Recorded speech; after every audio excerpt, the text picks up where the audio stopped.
Jacques Bonafé, bonsoir. Est-ce que vous pouvez me parler un petit peu, vous, de votre personnage et puis de cette pièce, le problème? On va dire c'est un type qui se trouve plaqué ou qui est euh, ce jour-là de sa vie qui apprend la séparation euh, d'avec sa femme. Ce qu'il y a de particulier là, c'est qu'ils vivaient depuis longtemps ensemble. Je crois que Bégodeau l'a écrit, l'auteur, parce que tout simplement c'est une situation qui est courante aujourd'hui. Comment ça s'est passé la rencontre avec le metteur en scène, peut-être l'auteur? Ouais, pour moi, une aventure, ça commence souvent par une écriture. C'est-à-dire, je la lis, je l'entends. J'entends qu'elle sonne bien ou qu'il y a une certaine fraîcheur dedans. Que c'est pas à l'imitation de ce qui marche au théâtre, de ce qui. Il y a une réelle, un rythme, une réelle nature à cette pièce, à cette écriture. Et puis après, la rencontre avec Arnaud Meunier a contribué beaucoup à cette décision. Bien sûr, le plaisir de sentir que la distribution était formidable, c'est-à-dire pouvoir rencontrer Emmanuel DeVos, faire ce travail. J'avais besoin de ce théâtre-là, ce type de théâtre-là. Moi, j'ai le sentiment de voyager beaucoup dans les styles, d'être tout d'un coup à l'opposé de ça ou dans un théâtre complètement différent. Là, ça tombait très bien. Voilà. Qu'est-ce qui vous a particulièrement plu dans l'écriture de cette pièce? Ça a commencé par son rythme, sa justesse quand certains mots tombent. C'est pas préfabriqué, c'est pas des effets répertoriés qui marchent à tous les coups. Il y a ce que j'ai aimé aussi dans l'écriture, c'est le travail sur les langues, c'est comment on approche les uns des autres avec des parlers différents, ce qui est très courant aujourd'hui. Alors on peut me dire, ouais, mais ça fait genre, ah oui, oui, c'est un cinéma pour me placer un peu du jeunisme dedans et faire du parler jeune dans la bouche des... Et ça peut être reproché, je pense pas. Je pense qu'il y a un équilibre de cette possibilité. Alors, la grande qualité de cette pièce, c'est sa forme quatuor, c'est-à-dire que les quatre instruments jouent ensemble, se répondent. Le théâtre n'offre pas souvent ça finalement. Il n'y a pas de jeu de porte, d'entrée, de sortie, de scène. C'est comme une seule grande scène qui se déroule comme ça. Et un travail des quatre instruments les uns avec les autres. Il y a cette chose-là qui est formidable. Et au milieu de ça, la décision commune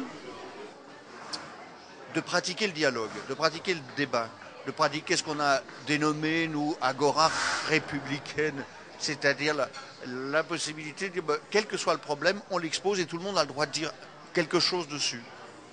Voir son point de vue, mais enfin, tout le monde peut en parler. Alors justement sur les dialogues, moi j'ai remarqué quelque chose en allant voir la pièce, au niveau de l'oralité. Il y a un gros travail, par exemple, dans le cinéma, par exemple, quand un acteur va dire je ne sais pas, il va dire je ne sais pas. Là, c'est vraiment je ne sais pas. Est-ce que c'est volontaire? Est-ce que c'est fait exprès? Oui, il y a quelque chose qui ralentit, qui fait qu'on ne parle pas courant. C'est-à-dire, on est très préoccupé par le théâtre du quotidien, que ça, en soi, tout à fait que ça puisse ressembler à quelque chose que nos personnages ont vécu, enfin, qui ressemble à la réalité, bref. Mais en même temps, ce qu'on ne produit pas toujours au théâtre, et encore moins au cinéma, parce que ça marche pas, c'est de produire les silences. Et plus ça va, plus je me dis que dans le théâtre, les silences parlent énormément.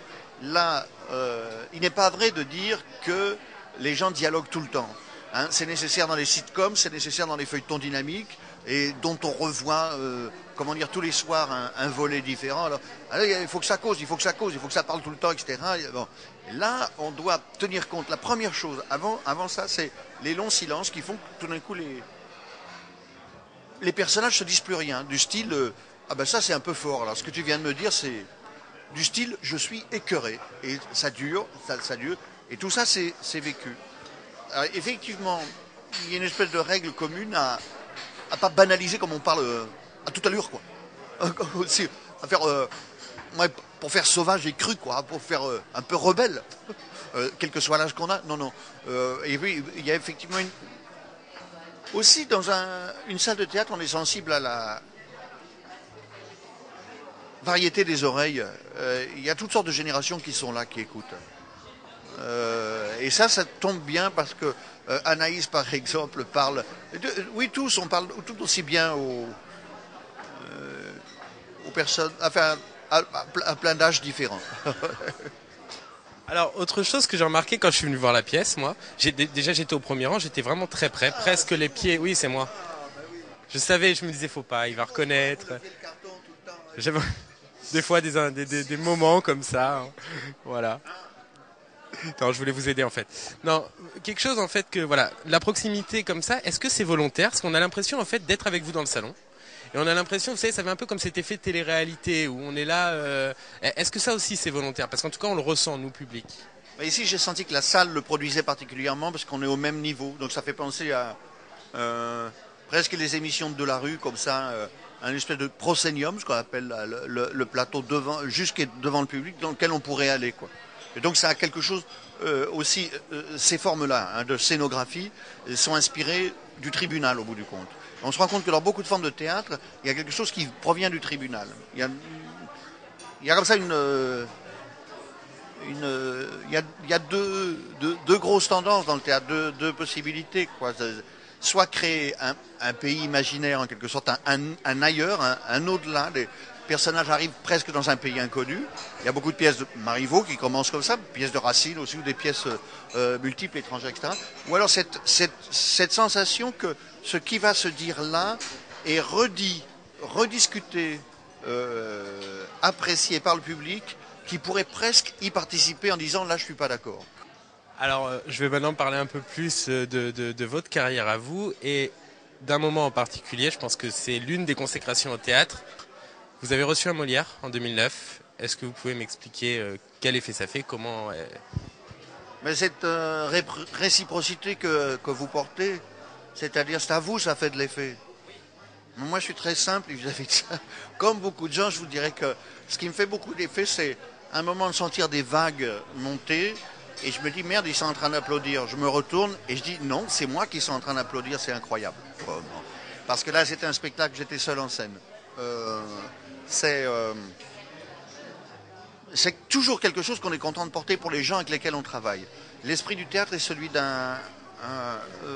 forcément d'une famille. Quant à moi, j'ai toujours peur d'espèce de blocage que ça peut créer, de plafond sur lequel on va se cogner quand on vous donne des médailles, Ah, je suis quelqu'un maintenant. Voilà. Soit j'ai envie d'en rire, soit je suis un peu perplexe, je ne sais pas très bien. Mais maintenant, je pourrais vous parler, faire des très belles phrases sur la reconnaissance de la profession, des choses comme ça. Il faut dire ça à ce moment-là. En fait, ce qui se passe, c'est d'abord une sensation d'une reconnaissance, d'un discernement du public, oui. Oui. Et ça fait drôle, c'est impressionnant. On est très content. Voilà. Alors, est-ce que vous pouvez me parler un petit peu de votre compagnie, dont vous êtes le fondateur, la compagnie Faisan? Bon. Une compagnie, c'est un groupement de personnes. On peut dire, c'est même monté sur le modèle des associations qui marchent si fort en France, qui représentent finalement si fortement une forme de démocratie aussi, en tout cas de construction, de constructivité qu'ont les gens naturellement.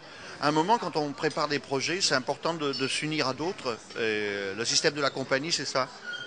Compagnie théâtrale, c'était pour moi la possibilité de continuer. Je suis invité, sollicité sur des tas de projets divers, parfois très simples, des lectures, et parfois plus compliquées, des choses à mettre en scène.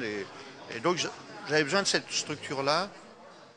C'est aussi une manière de partager le travail, d'en donner, de dire là finalement je peux faire bosser pas mal de personnes engagées dans la compagnie, techniciens, administratifs aussi, qui m'aident beaucoup, on se partage la tâche.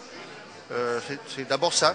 C'est pour ça que j'aimais bien dans le mot compagnie, il y a compagnie, quoi. Alors la compagnie, elle s'appelle Compagnie Faisan, comme on dit chemin faisant. On partage, quoi. Il y a compagnie faisant compagnie, nous avons fait compagnie.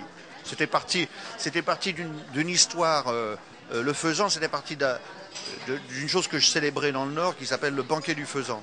Voilà, les premiers actes fondateurs de cette compagnie, c'était de faire des banquets littéraires, c'est-à-dire pendant des banquets dont je donnais la règle, on faisait de la cuisine, les gens étaient à table, etc. Je proposais des spectacles, des lectures, découvertes d'auteurs et de poésie. Ouais.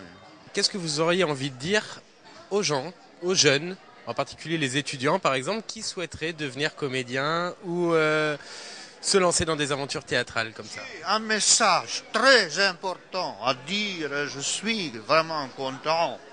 Un message qu'il faut foisonner, il faut avoir plein de cordes à son arc, de plumes à son... C'est-à-dire qu'on ne sait pas ce qui va sortir. Souvent dans la vie, lorsqu'on va dans une direction, c'est autre chose qui sort. Il y a même des gens que je vois complètement épanouis, complètement heureux, et qui tout d'un coup me disent au cours d'une soirée, en fait, j'aurais voulu jouer du violoncelle. Qui rêvent de... Voilà. On est toujours un peu le faisant, c'est-à-dire le piégé de ses propres rêves de trucs. Il y a deux réponses. On peut dire aux gens combien de fois on a rencontré dans les coulisses des acteurs qui disent ne fais surtout pas ça, qui s'empressent un peu de vous passer une douche froide en disant c'est vraiment pas ce qu'il y a de plus facile. Faut pas rêver là-dessus. Il y a des... Mais en même temps, je me dis à chaque fois, il y a plein de choses. C'est pas une voie unique. Quoi. C'est pas je veux faire du cinéma, avoir mon nom sur l'affiche. Bon, ça c'est bon, c'est pas ça. Il faut aussi, à certains moments, on sent qu'on peut avoir cette ambition-là. Il y a quelque chose. Bien sûr que la volonté y est pour quelque chose, mais en même temps, il faut sentir ce qu'on a autour de nous comme bonne étoile. On dit bon allez, hop, hop, se donner du courage, presque savoir avoir foi. Là-dedans, c'est curieux, mais c'est nécessaire. C'est curieux dans notre... Et alors, en rigolant, comme ça je parlais de messages, nous ne sommes pas...